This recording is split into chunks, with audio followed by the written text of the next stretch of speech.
Mwaka wa 2024 Wakenya waliungana na kusema kwa sauti moja kwamba tafadhali, mambo ya ushuru imefika pahali ambapo tunaweza tafuteni njia nyingine, njia mbadala ambaye tunaweza kuleta maendeleo katika taifa letu.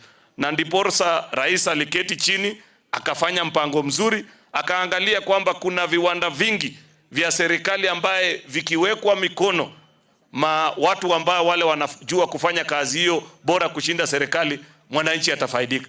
Sasa kitu inanishangaza, kuna watu ambao hamtaki, mnasema ya kwanza rais afanye maendeleo, ya pili mnajua kwa sasa deni imefika mwisho, kwa hivyo hakuna maneno ya kukopa. Mmesema asiongeze ushuru, hamtaki atumie route ya privatization. Jameni, ni nini kweli mnataka Kenya hii?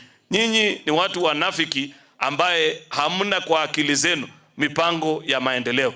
Ya mwisho kabisa, jana nimesikia mmoja wa rafiki zetu hao wa kisiasa, sana sana yule ambaye tulimfukuza, akiwaambia wenzake kwa opposition kwamba kiti ya rais haiwezi kupatikana kwa mahoteli, ati watoke wakutane na wananchi.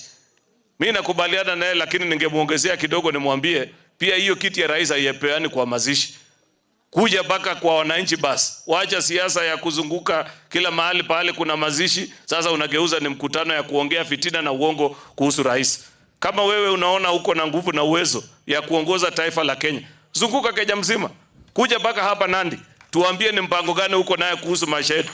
Tukisikia uko na mpango mzuri kushinda ile tunasikia, basi tutakusikia. Lakini isikuwe tu maneno ya kusema porojo hii ilikuwa, hii hajafanyika. Na nikiwaangalia kama mmeanza kuporomoka kabla hamjapata serikali, nyinyi mtawezana na serikali kweli? Nyinyi ni watu wa mwezi. Tafadhali mjipange, mngojee 2032 wale watakuwa wamefika wawapeleke nyumbani sasa with finality. Hakuna siku nyinyi mtaongoza na hiyo